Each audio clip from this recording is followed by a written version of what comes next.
Hello সবাইকে। আজ রবিবার। রবিবার মানেই একটু ভালো কিছু খেতে হয়। তাই হাজব্যান্ড একটু সকালবেলা চিকেন এনেছিল। আজ করব আলু দিয়ে পাতলা করে চিকেনের ঝোল আর ফ্রাইড রাইস। চিকেনটা প্লাস্টিক থেকে বের করে ভালো করে ধুয়ে নেব। এবারে চিকেনটা ভালো করে ধোয়া হয়ে গেছে। এবারে কড়াইতে আজ আর চিকেনের সঙ্গে কোনো মশলা ম্যারিনেট করব না।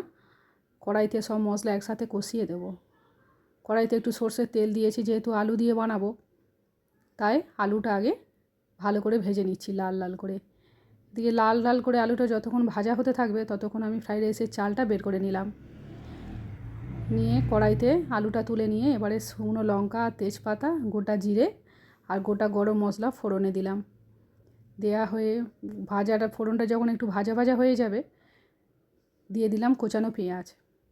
পেঁয়াজটা এবার একটু ভালো করে ভেজে নেব। পেঁয়াজটা যতক্ষণ ভাজা হবে ততক্ষণে আমি ফ্রাইড রাইসের চালটা ভালো করে ধুয়ে ভিজিয়ে রাখবো। চালটা ভালো করে ধুয়ে নিই, দুবার তিনবার করে ভালো করে, একটু না পরিষ্কার করে ধুয়ে নিলে আবার চালে নোংরা থাকে। এদিকে ফ্রাইড রাইস বানাবো বলে আমি আগে থেকেই ক্যাপসিকাম, গাজর আর বিনস কেটে রেখেছিলাম, সেটা ভালো করে ধুয়ে নিলাম। পেঁয়াজটাও ভাজা ভাজা হয়ে গেছে। এবারে দিয়ে দেবো চিকেনটা।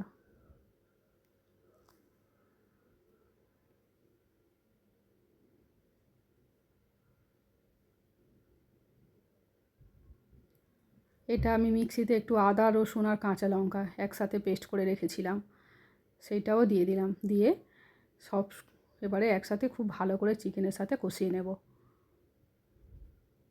দিয়ে দিচ্ছি নুন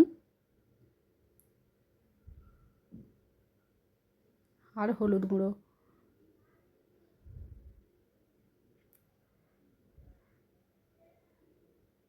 লঙ্কা গুঁড়োটা যখন দিয়েছি আপনাদের সঙ্গে শেয়ার করা হয়নি, তাই দেখাতে পারলাম না, আমি ভুলে গেছিলাম তখন ক্যামেরাটা ধরতে।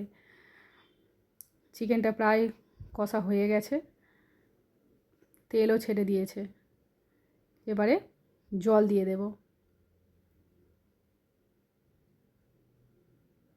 এদিকে হাঁড়িতে ভাতটা বসাবো বলে জলটা বসিয়েছিলাম, সেটা জলটাও গরম হয়ে গেছে। আমি চালটা দিয়ে দিলাম সেই জন্য, ভাতটা করার জন্য।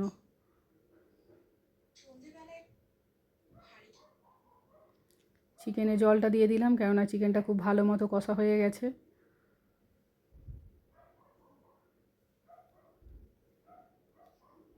চিকেনটা ফুটেও গেছে খুব ভালো করে। এবারে একটু ঝোলটা কমলে নামিয়ে নেব। চিকেনটা রেডি হয়ে গেছে, এবার ফ্রাইড রাইসটা বানাবো। ভাতটা রেডি হয়ে গেছে। ডিম দিয়ে করব বলে ওই জন্য কড়াইতে একটু সর্ষের তেল দিয়ে 3টে ডিম ফাটিয়ে কড়াইতে দিয়ে একটু নুন দিয়ে ভালো করে ডিমটা ভেজে নেব।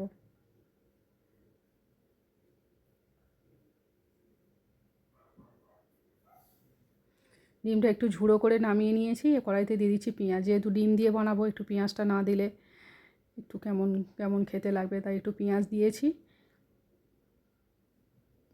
দিয়ে দিলাম ক্যাপসিকাম, গাজর আর বিনস, যেটা আমি আগে থেকে কেটে ধুয়ে নুন মাখিয়ে রেখেছিলাম। এবার সবগুলো একসাথে ভালো করে ভেজে নেব।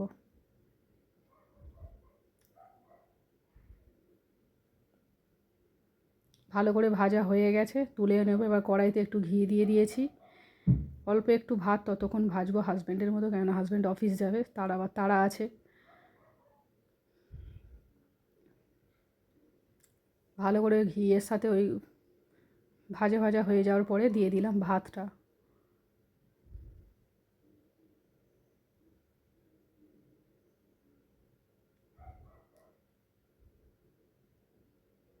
দিয়ে দেবো চিনি,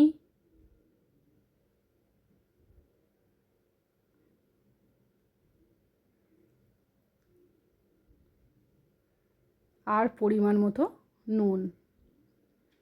এবারে ভাতটা ভালো করে ভেজে নেব আর দিয়ে দেব অল্প একটু গোলমরিচের গুঁড়ো। ভাতটা ভাজা হয়ে গেছে, হাজব্যান্ডকে দিয়ে দেব। একদম পুরো রেডি হয়েও গেছে আর সেও রেডি হয়ে খেতেও বসে গেছে।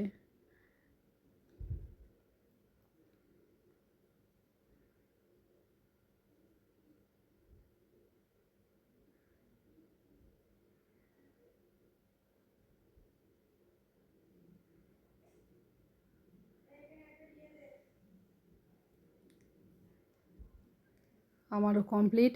হাজব্যান্ড খেতেও বসে গেছে, ওকে দিয়েও দিলাম। হাজব্যান্ড বেরিয়ে যাওয়া মানে আমার কাজও কমে যাওয়া।